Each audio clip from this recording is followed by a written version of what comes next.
Some people might be cooked. What type of jury is going to look at this grown man crying like this and not reward him $100 million? You know what I'm saying? And, you know, I ain't up here joking for nobody. I'm telling you some real situation, brother. You know, this ain't what I wanted. This ain't what I expected from anybody. When I tell you I went there on... That's the method. That's how you win over a jury, bro. If there was ever a way to get a bag in court, bro, that's how you get it. Now, that's Jay Reed. Jay Reed is the man who was beat up by Loose Cannon outside of No Jumper. Now, he went on Compton Rick Rock to break down exactly what took place and also clear up a lot of misconceptions. Change the narrative about me just being some guy that walked up in the back of No Jumper. That is not how it happened. The story of Jay Reed, from what I've gathered from watching all of this, is a cautionary tale to watch out who you associate with. I've been knowing you for a while. I've been knowing Loose Cannon for a while. I've been knowing Wack for a while. Make it even, you know what I'm saying, to top it off, man, I was just in Vegas with these dudes about 2 weeks ago. So, I mean, not 2 weeks ago, but about 2 months ago. And, you know, you can see the picture up on about that. So this might sound crazy, but you will understand what I mean by the end of this video. Wack and Loose Cannon don't have an issue with Jay Reed. They actually like Jay Reed. Tell us how everything went. I want to know your reason for going to No Jumper, because that's what everybody want to know. The key piece to all of this is finding out that Jay Reed was a middleman between Loose Cannon and Dosh Network.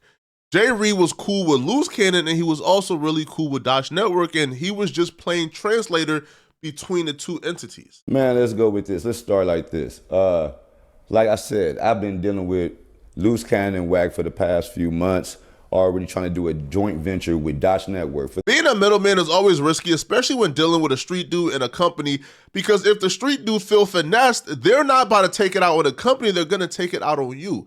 So what we will learn is Loose Cannon invited both Jay Reed and Travis Ford, the owner of Dosh Network, to No Jumper that day. I get the call from Cannon. We supposed to be at No Jumper at 4:30. Ironically, you know, I'm in a different area, so it's gonna take me a little time to get there. So as I'm approaching, you know, I'm getting a call from Loose Cannon. Are you close? Are you there? Are you there? I'm not a square, but I could spot the back door from a mile away, and I don't know how Jay Reed didn't spot it.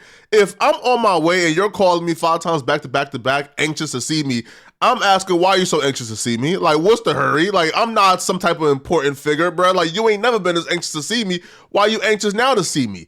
But when Jay Reed arrived, he actually ignored another red flag. So I'm like, man, I'll be there in a second. You know what I mean? I'm coming from a different area.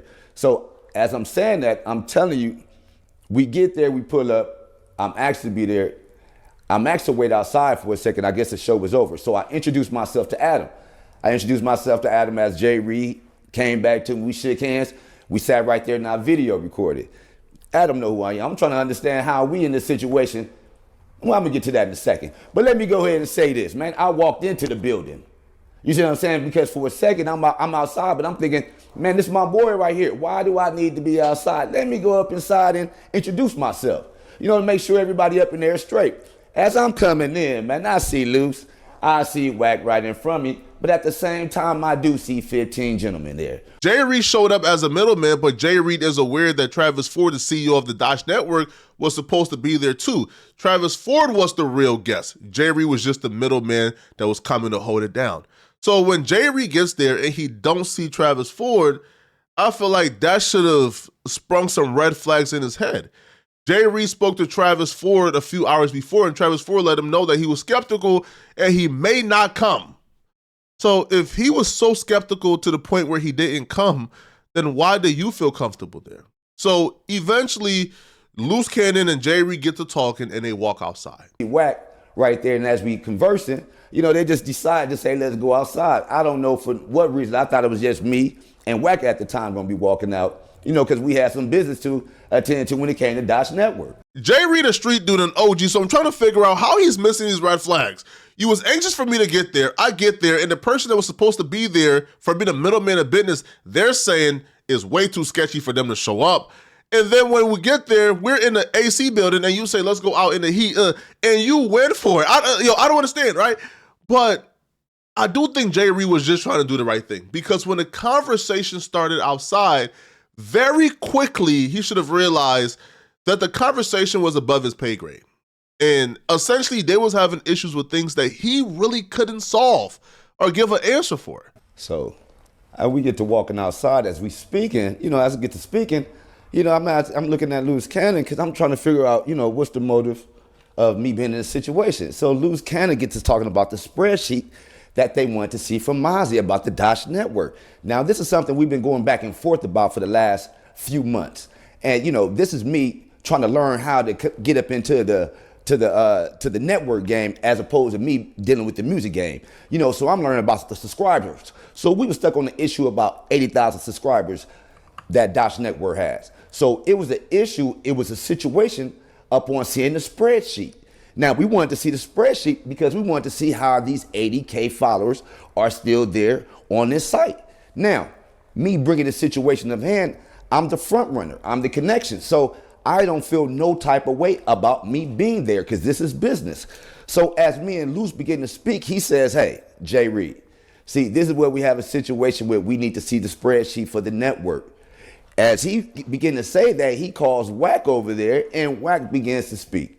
From a common sense perspective, you can tell what's going on just by examining this. Loose Cannon feels disrespected by Dash Network. He feels Dash Network is trying to pull a fast one over him. They've been having conversations back and forth. Their conversations have gotten heated before, which is why Travis Ford, the owner of Dash Network, wasn't present, because they've been disrespectful on both sides. Jay Reed hasn't run a network. He doesn't run a network. He's not involved in the network. He don't understand what the network has. He doesn't understand the spreadsheet. He doesn't understand nothing because he's just the middleman. So when he presents himself as a representative, Loose Cannon is thinking, okay, you're somebody who can give me answers in regards to Dash Network and these 80,000 subscribers.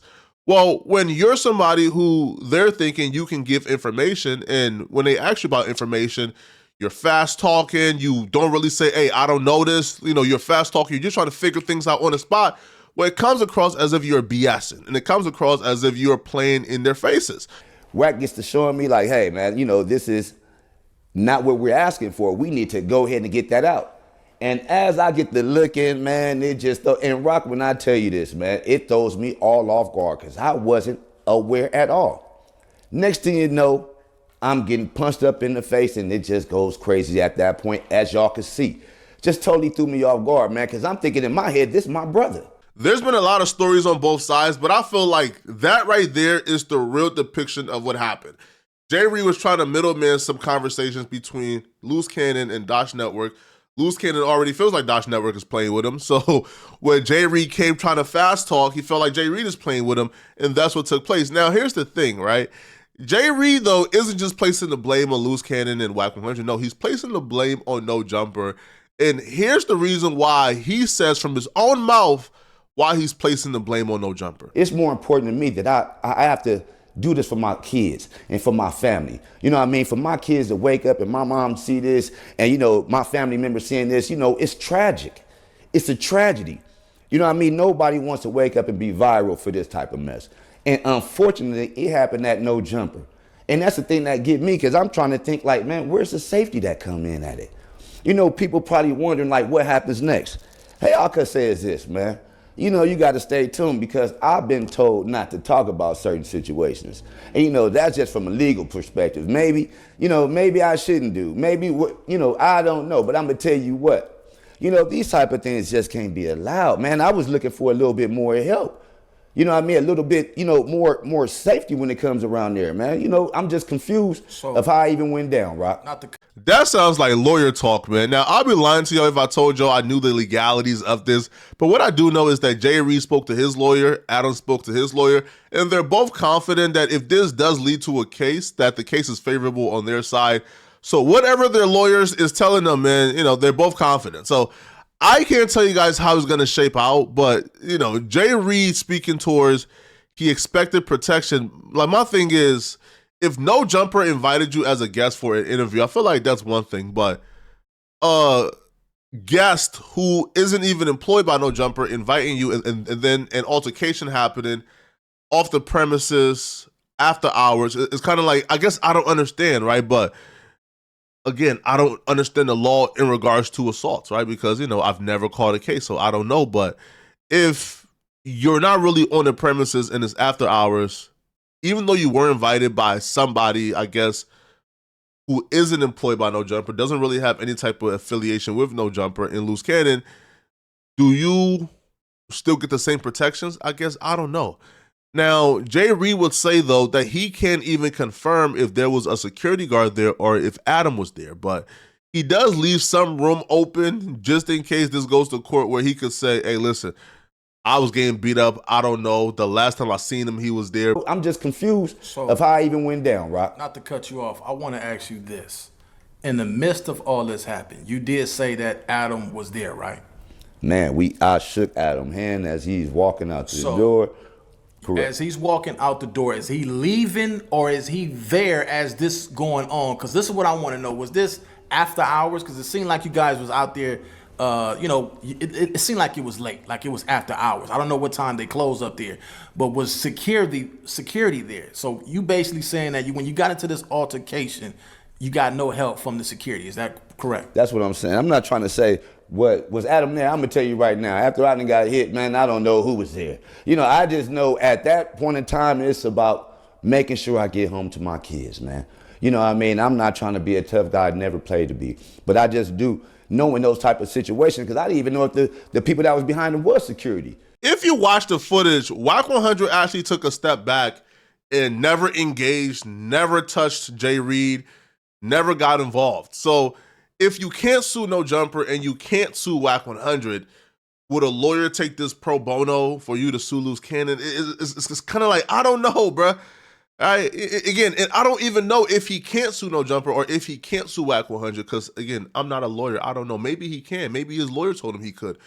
But, yeah, y'all let me know in the comment section, man. How do you guys see this playing out? All right? How do you guys see it playing out? And do you guys believe the story of he was just the middleman who was just caught as a casualty, but the real issue was with Dash Network and Travis Ford, and Jay Reed just got caught in the middle? Let me know what you guys think about that particular theory, all right? And if you're still watching, click on this video somewhere on my screen, somewhere here, I don't know, here, to find out why Sharp crashed out on Brick Baby.